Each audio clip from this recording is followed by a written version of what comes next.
Alors les amis, bonjour à vous, Meir Metoudi, fondateur du tutoriel La Halacha c'est facile dans le cadre du programme Shabbat ou le projet de la délivrance. Et aujourd'hui, une nouvelle capsule sur les lois de Borer en hébreu ou trier en français. Alors avant d'expliquer qu'est-ce que sont les lois de trier le Shabbat, ce qui est un travail qui est interdit de faire le Shabbat, on va essayer de comprendre déjà en général la notion même du Shabbat. Qu'est-ce que le Shabbat ? D'où nous vient ces lois du Shabbat, quel est l'interdit du Shabbat, etc. Alors, il faut comprendre comme ça, que Dieu a créé le monde en 6 jours et s'est reposé le 7e. Qu'est-ce que c'est-à-dire qu'il s'est arrêté? Il s'est arrêté de travailler, de créer. Alors nous, à l'image de Dieu, nous devons aussi nous arrêter de créer le Shabbat. Comme il est écrit, Veshameru bene Israël et Shabbat, la asot et Shabbat. Veshameru, ils garderont le Shabbat. La asot à Shabbat. Veshameru, ils s'interdiront de faire des travaux le Shabbat. La asot à Shabbat, et ils consacreront donc leur journée du Shabbat à toutes les mitzvot positives qui concernent le Shabbat, à savoir la prière, les repas et toute la joie familiale, etc. Tout ce qui concerne les choses positives du Shabbat, l'allumage de bougies, etc. Alors, donc on a compris qu'il y avait une interdiction donc de créer le Shabbat, de créer à l'image de Dieu qui a créé le monde en 6 jours et qui s'est arrêté le 7e jour de créer. Nous aussi, nous devons nous arrêter le Shabbat de créer. Alors de créer quoi? Qu'est-ce que créer? Parce que créer pour Dieu, c'est une chose, construire le monde. Mais créer pour nous, qu'est-ce que ça représente? Pour nous, qu'est-ce que ça représente créer? Qu'est-ce que ça représente un travail? La plus belle, la plus grande, la plus parfaite de toutes les créations qu'il y a eu dans ce monde-ci, mis à part ce que Dieu a créé, qui est l'homme et le monde, ce que l'homme a créé de plus beau et de plus intense, c'est l'endroit où la présence divine peut résider, à savoir le tabernacle. À savoir que quand le peuple juif est sorti d'Égypte, Dieu nous a instauré de construire un tabernacle. Je vous ordonne de créer un tabernacle pour que la présence divine puisse y résider. Comme vous entendez, c'est la sonnerie. Nous, en Israël, on a l'habitude d'allumer une sonnerie 40 minutes avant l'entrée du Shabbat pour prévenir les gens qu'ils devront donc allumer les bougies entre une demi-heure et 20 minutes avant pour les Sfaradim. Donc, ça veut dire qu'il me reste encore 10 à 20 minutes pour vous finir ce petit tutoriel-là. Alors, on va se dépêcher un petit peu, et puis de toute façon, quoi qu'il en soit, ce cours, on le fera en 2 parties, une aujourd'hui et une la semaine prochaine, j'espère. Alors, voilà. Donc, pour la construction du tabernacle, il a fallu faire 39 travaux différents. À savoir, non seulement pour la construction, mais en plus pour l'entretien et la mise en fonction de ce tabernacle-là. Donc 39 travaux différents pour le tabernacle. Parmi ces 39 travaux, 10 travaux concernent le pain. À savoir qu'il y avait ce qu'on appelle le pain de proposition, qui était offert dans le tabernacle. Et pour arriver à fabriquer ce pain-là, il fallait faire 10 travaux.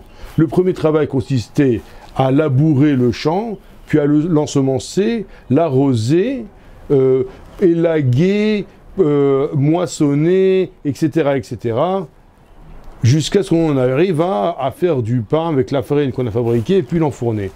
Parmi ces travaux-là, il y avait un travail qui consistait à prendre le blé et le mettre dans un tamis à grosse maille, de manière à filtrer, grâce à ce tamis, les écorces des graines de blé pour que le blé pur puisse tomber. Et ensuite, nous prenions ce blé-là et nous le mettions dans des silos pour le permettre de sécher et de durcir, afin de pouvoir en faire de la farine plus tard. Donc ça, vous voyez qu'on a trié ici avec un tamis en enlevant ce qu'on ne voulait pas de ce qu'on voulait, dans le but de l'engranger. On verra plus tard que ce seront ça les travaux qui seront interdits les Shabbat en ce qui concerne le tri. Il y avait une autre chose qui était triée, à savoir, Dieu nous avait ordonné de recouvrir le tabernacle de Orot Elim Meudamim, à savoir des peaux de chèvre rouges. Alors comme vous savez, il existe la vache rouge, mais la chèvre rouge, on ne l'a pas encore trouvée celle-là. Donc Donc en vérité, c'était des peaux de chèvre qu'on devait teindre. On les teignait comment? On les teignait grâce au pistil de fleurs. Donc nous prenions la fleur, nous enlevions la queue, nous enlevions les pétales et nous gardions le pistil qui allait nous utiliser comme base pour faire le colorant rouge qui allait nous servir à teindre ces peaux-là. Donc on enlevait la tige, on enlevait les feuilles pour garder le pistil. C'est aussi une manière de trier. Donc ce sont les deux sortes de tri qu'on faisait comme travail au tabernacle. Et donc, ce seront les deux sortes de tri qui seront interdits le Shabbat. Donc, pour revenir à la première sorte de tri, nous avons dit que ce tri-là, en ce qui concerne le blé, était fait donc avec un ustensile, dans le but de récupérer ce qu'on ne voulait pas, et dans le but de prendre ce qu'on voulait et de l'engranger. Donc, ces trois travaux-là seront interdits de faire Shabbat. À savoir, même un seul des trois sera interdit de faire Shabbat. Alors, nous allons donc expliquer que pour trier, d'abord, qu'est-ce que c'est trier? Trier, donc on a dit que c'est prendre ce qu'on ne voulait pas de ce qu'on voulait. En ce qui concerne la nourriture, ça veut bien aussi bien dire, par exemple, prendre des écorces ou des épluchures ou des choses qu'on ne veut pas dans l'assiette où se trouvent mélangées des choses qu'on veut et des choses qu'on ne veut pas. Ça, c'est une première sorte de trier. Mais ça peut être aussi trier deux sortes de nourriture et de prendre la nourriture qu'on ne veut pas et de l'enlever de l'endroit de l'assiette où on veut laisser la nourriture qu'on veut, si ces deux sortes de nourriture sont mélangées. À savoir que la deuxième nourriture qu'on ne veut pas est considérée comme si c'était un déchet, comme si c'était quelque chose qu'on ne voulait pas. Donc ici aussi rentrera les lois de trier. Donc, on a dit, et je répète, parce que ça va nous suivre tout le long des lois de trier. C'est le principe de base, à savoir, on doit, pour pouvoir autoriser le tri, que les trois conditions soient réunies. Ce sont trois conditions sine qua non. À savoir, si je veux trier pendant Shabbat, je dois prendre la nourriture que je veux de ce que je ne veux pas. Je dois le faire à la main, et je dois faire ce tri-là pour le consommer immédiatement. Et pourquoi? Comme on a expliqué, le travail consistait à prendre avec le tamis et à récupérer dans le tamis les écorces de blé que je ne voulais pas. Donc ça, si c'est un travail, ce que j'aurai le droit de faire, c'est de prendre ce que je veux et pas ce que je veux pas, parce que ce que je ne veux pas, c'était ça le travail qui a été fait au temple. Deuxièmement, c'était fait avec un ustensile qui est le tamis. Donc, trier avec un tamis sera interdit, parce que c'est ça la manière de trier. Mais si je trie avec la main, ce n'est pas un ustensile qui est fait pour le trier, donc ça sera autorisé. Troisièmement, nous avons dit que le but du triage de ce blé était après de prendre ce blé vert et de le mettre dans des silos pour l'engranger, pour qu'il permette de sécher et de durcir. Donc l'interdit consiste à trier pour ne pas utiliser la chose que j'ai triée tout de suite. Si je trie la chose que je veux utiliser tout de suite, donc ça sera autorisé. Donc, mais il faut bien comprendre qu'il ne suffit pas qu'il y ait une seule de ces trois conditions pour que le triage soit autorisé, mais il faut que les trois conditions soient réunies, à savoir trier ce que je veux de ce que je ne veux pas, avec la main, pour le consommer tout de suite. Alors maintenant, qu'est-ce qu'on considère tout de suite? C'est une première question.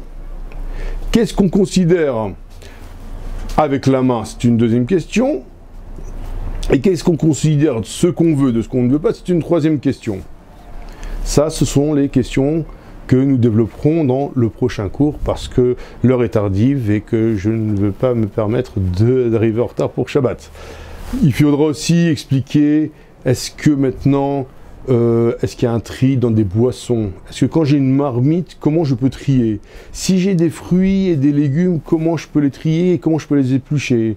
On verra aussi des lois très intéressantes qui concernent dans mon assiette. J'ai des choses qui en général se trient, comme par exemple j'ai des arêtes de poisson. Est-ce que je peux les trier? Est-ce que je peux éplucher? Ça s'appelle trier.